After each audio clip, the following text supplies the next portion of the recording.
एक inverter AC कम electricity लेता है as compare to a normal AC. क्या एक इन्वर्टर एसी और एक नॉर्मल एसी में यही एक फ़र्क है? ऐसा नहीं है। Actually there are total 11 differences between an inverter and a normal AC.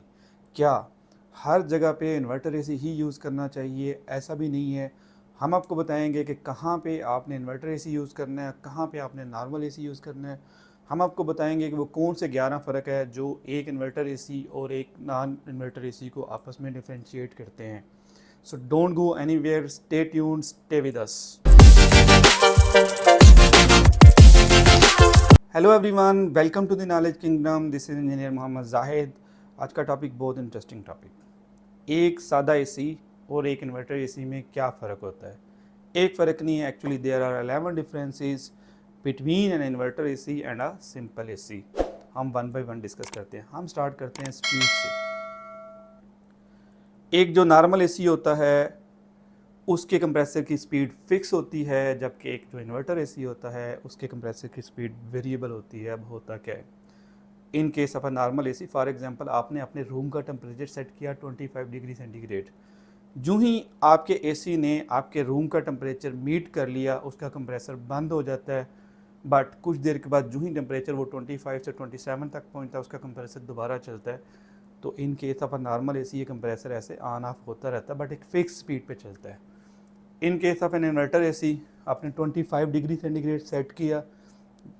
जूं जूं आपका एसी 25 डिग्री सेंटीग्रेड की तरफ जाता जाएगा, आपके कंप्रेसर की स्पीड कम होती जाएगी। So in case of an inverter AC, आपका जो कंप्रेसर है वो वेरिएबल स्पीड के साथ चलता है। पहला डिफरेंस। अब दूसरे डिफरेंस की बात कर लेते हैं, एनर्जी कंजम्पशन। जो है एक इन्वर्टर एसी है वो कम एनर्जी लेता है एक ऐसे एसी के मुकाबले में जो एक सादा नॉर्मल एसी है वो ज़्यादा एनर्जी कंज्यूम करता है। इसकी वजह, हम एक केस स्टडी करते हैं। हम बात करते हैं एक 2 टन के एसी की। एक जो नॉर्मल 2 टन का एसी है वो जब स्टार्ट होता है तो उसका टार्क लोड होता है वो 18 एम्पेयर से स्टार्ट होता है और फिर वो 12 एम्पेयर पे आ जाता है। फिर वो 12 एम्पेयर ही लेता रहता है जब तक कि आपका रूम का टेम्परेचर अटेन नहीं हो जाता। जो ही आपने जो 25 डिग्री सेंटीग्रेड टेम्परेचर सेट किया था, जो ही आपके रूम का टेम्परेचर 25 डिग्री सेंटीग्रेड हो जाता है तो आपका जो एसी है वो बंद हो जाता है, उसका कंप्रेसर ऑफ हो जाता है। और जो ही टेम्परेचर आपका ऊपर जाता है वो कंप्रेसर आपका दोबारा चलता है। फिर 18 एम्पेयर से शुरू होकर 12 एम्पेयर वो कंटिन्यूसली लेता रहता है। लेकिन इन्वर्टर के केस में क्या होता है कि फॉर एग्जांपल इन्वर्टर 10 एम्पेयर से स्टार्ट होता है। जूँ जूँ वो आपके रूम का टेम्परेचर अटेन करता जाएगा, जितना वो 25 एम्पेयर के करीब 25 डिग्री सेंटीग्रेड के करीब पहुंचता जाएगा, उतने वो कम एम्पेयर लेगा।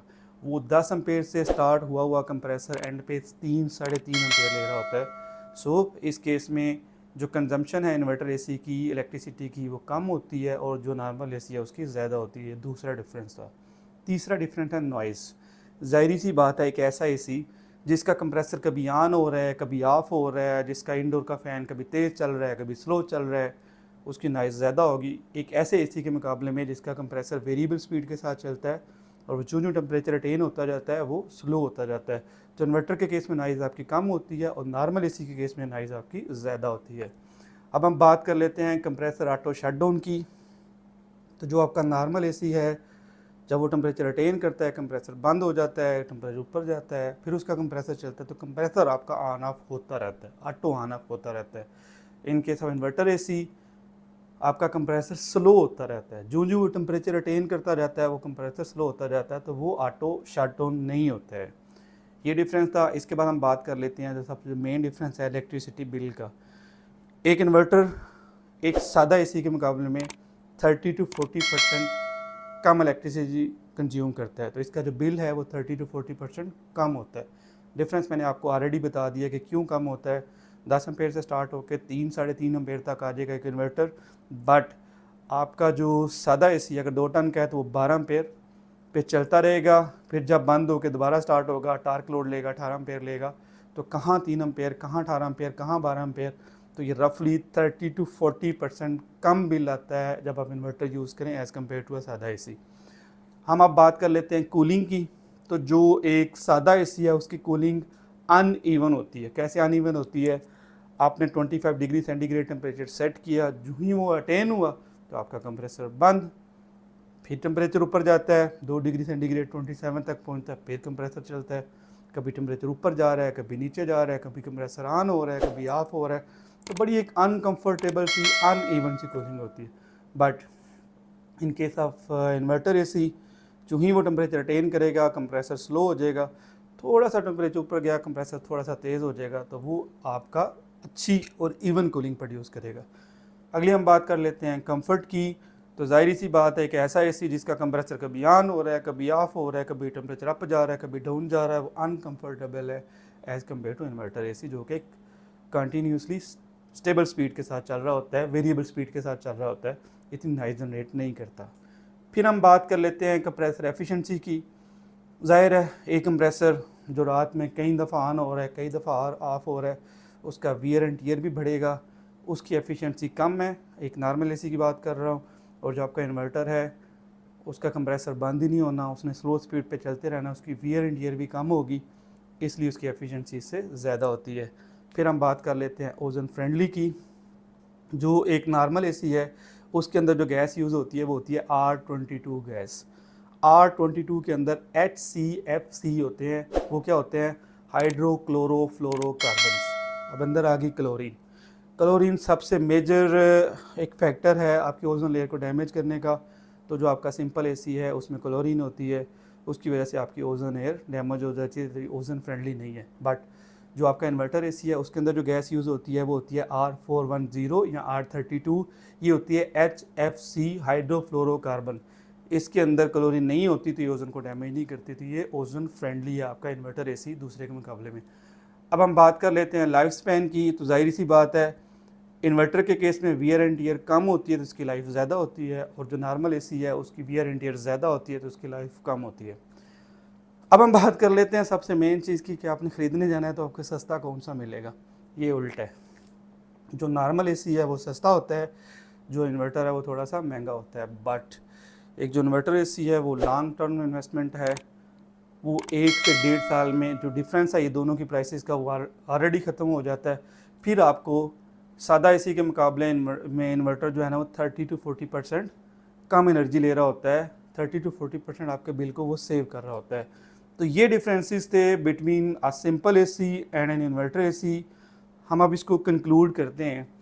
क्या हमें हर जगह पे हर बार इन्वर्टर एसी ही यूज़ करना है? क्योंकि डिफरेंसेस में तो हमने देखा कि ज़्यादा फ़ायदे इन्वर्टर एसी के हैं, बट ऐसा नहीं है। याद रखिएगा इन्वर्टर का फ़ायदा आपको तब होना है जब आपने उसको लंबा यूज़ करना है, जब आपने उसको कई घंटे यूज़ करना है। क्यों? उसको टाइम लगेगा कि वो सेट टेम्परेचर तक पहुँचे और उसके बाद वो स्लो स्पीड से चलता रहे। फिर मैं आपको मज़ीद सम अप करता हूँ, मज़ीद ब्रीफ करता हूँ कि अगर आपने अपना एयर कंडीशनर 24 घंटों में 4 से 5 घंटे से ज़्यादा चलाना है तो आप इन्वर्टर लगाएं। अगर आपने 4 घंटे से कम चलाना है तो आप सिंपल एसी यूज़ करें। या आप किसी ऐसे कंट्री में हैं जहाँ पे आपने air conditioner around the year just 2 से 3 महीने यूज़ करना है तो go with a simple AC. और जहाँ आपने 2 से 3 महीने से ज़्यादा यूज़ करना है तो वहाँ पर इन्वर्टर के साथ जाएं। एक और सबसे मेन बात, ये मैं आपको प्रैक्टिकल टिप दे रहा हूँ, प्रैक्टिकल टिप। जहाँ आपका इंडोर और आउटडोर का डिस्टेंस ज़्यादा है, मैं आपको एक थ्रेशोल्ड लेवल दे देता हूँ। जहाँ आपका इंडोर और आउटडोर का डिफरेंस 30 फीट से ज़्यादा है, वहाँ आप इन्वर्टर यूज़ ना करें, वहाँ आप सिंपल एसी यूज़ करें। अगर वो इंडोर और आउटडोर का डिस्टेंस ज़्यादा है तो वो आपको 30 से 40% सेविंग कभी भी नहीं करके देगा। जहाँ डिफरेंस ज़्यादा है सिंपल एसी यूज़ करें, जहाँ डिफरेंस कम है वहाँ इन्वर्टर यूज़ करें। तो ये डिफरेंसेस मैंने आपको बता दिया, कहाँ पे कब आपने इन्वर्टर यूज़ करना है, कब आपने सिंपल एसी यूज़ करना है, ये सारी चीज़ें मैंने आपको बता दी। इंशाल्लाह किसी नेक्स्ट वीडियो में हम एसी की टाइप पे बात करेंगे। अभी के लिए बहुत शुक्रिया। आपसे रिक्वेस्ट है चैनल को सब्सक्राइब करें, वीडियो को लाइक करें और दोस्तों के साथ शेयर करें। Thank you very much.